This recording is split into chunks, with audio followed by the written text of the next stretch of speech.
சற்று முன் super star Rajinikanth அவர்களுடைய ஒரு வீடியோ ஒன்று பார்த்தேன். அந்த வீடியோ பார்த்த உடனே வந்து சரி இதை அப்லோட் பண்ணணும் அப்படின்னு சொல்லி வந்து தோணுச்சு ஆக்சுவலி.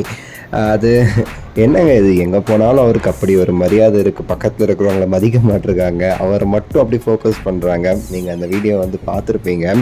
ஸோ ஆக்சுவலி என்ன நடக்குது அப்படின்னு சொல்லி பார்த்தோம்னா, ஒரு கேரளாவில் உள்ள ஒரு கல்யாண ஃபங்க்ஷன், அதை பற்றி நம்ம கூட ஒரு வீடியோ போட்டிருந்தோம். அங்கே எந்தளவுக்கு வந்து ரஜினிகாந்த் அவர்களுக்கு ஒரு ரெஸ்பான்ஸ் இருந்துச்சு, யார் யாரெல்லாம் அவரை வந்து பார்த்தாங்க அந்த ஒரு கல்யாண விழாவில் அப்படின்னு சொல்லிட்டு. இப்போ அதுலேயே வந்து இன்னொரு வீடியோ பார்த்தீங்கன்னா, தலைவர் அவங்க ஒய்ஃப் உட்காந்துருக்காங்க, பக்கத்தில் நம்ம சரத்குமார் ராதிகாவும் உட்காந்துருக்காங்க.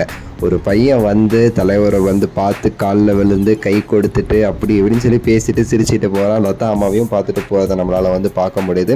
தலைவரும் இயல்பாக வந்து அந்த பையன்கிட்ட வந்து பேசி நல்லா இருக்கீங்களா அப்படின்னு சொல்லிட்டு விசாரிக்கிற மாதிரிலாம் நமக்கு வந்து பார்க்கும்போதே வந்து தெரிஞ்சிச்சு.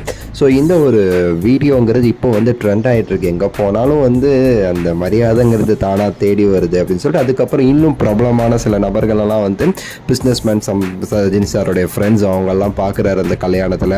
இன்னும் அந்த பெரிய வீடியோவாக இருந்துச்சு. ஸோ நிறைய விஷயங்கள் அந்த கல்யாணம் வீட்டில் அந்த விழாவில் வந்து நடக்கிறத நம்மளால் பார்க்க முடியுது.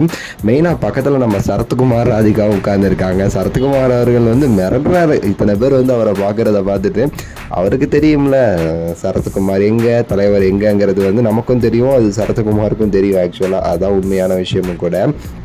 இந்த வீடியோ நான் அதுக்கு தான் போஸ்ட் பண்ணுறேன் ஆக்சுவலி. அதாவது நம்ம வந்து என்ன பண்ணுறோம்னா, இங்கே வந்து முக்கியமாக நம்ம பண்ணுற தப்பு என்னென்னா வந்து எவனாவது ஒருத்தன் ஒரு கலெக்ஷன் அது இதுன்னு வச்சு ஒரு 4 நம்பரை எக்ஸ்ட்ராவாக வந்து ரஜினியை விட அந்த படம் அதிகம் முந்திடுச்சுன்னு சொல்லிட்டு ஒரு ஃபேக்கான ஒரு ரிப்போர்ட்டை போட்டு விட்டுட்டானா நம்ம போயிட்டு சண்டை போட்டுக்கிட்டு அப்படி இப்படின்னு தேத்திக்கிட்டு அதெல்லாம் இருந்துகிட்ருக்கோம். அவனுங்க கெட்டவாத பேசினா நம்மளும் பேசிக்கிட்டு அப்படி இருக்கிறோம்.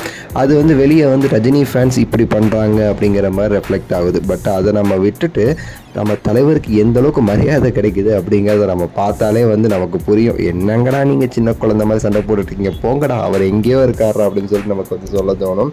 ஒரு பெஸ்ட் எக்ஸாம்பிள் ரீசெண்டாக நடந்த மேரேஜ் தான்.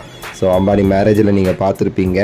தமிழ்நாட்டில் வந்து இன்விடேஷன் அப்படிங்கிறது நடிகர்களில் தலைவருக்கு மட்டும் தான் கொடுத்துருந்தாங்க. மீதி உள்ளார் எல்லாருமே அங்கே ஒர்க் பண்ணுறவங்க அந்த மாதிரி தான் இருந்துச்சு. நம்ம அட்லி அவங்களாம் வந்தவங்களாம் அங்கே ஒர்க் பண்ணிட்டு இருந்தவங்க. அது போக தலைவருக்கு இப்போ இல்லை, எப்போவுமே அம்பானி வந்து தலைவருக்கு வந்து ஒரு இன்விடேஷன் கொடுக்கறது வழக்கம். ஸோ உங்களோட கருத்தை சொல்லுங்கள், லைக் பண்ணுங்கள், ஷேர் பண்ணுங்கள், சப்ஸ்கிரைப் பண்ணுங்கள். அடுத்த வீடியோவில் சந்திக்கின்றேன். நன்றி, வணக்கம், மகிழ்ச்சி.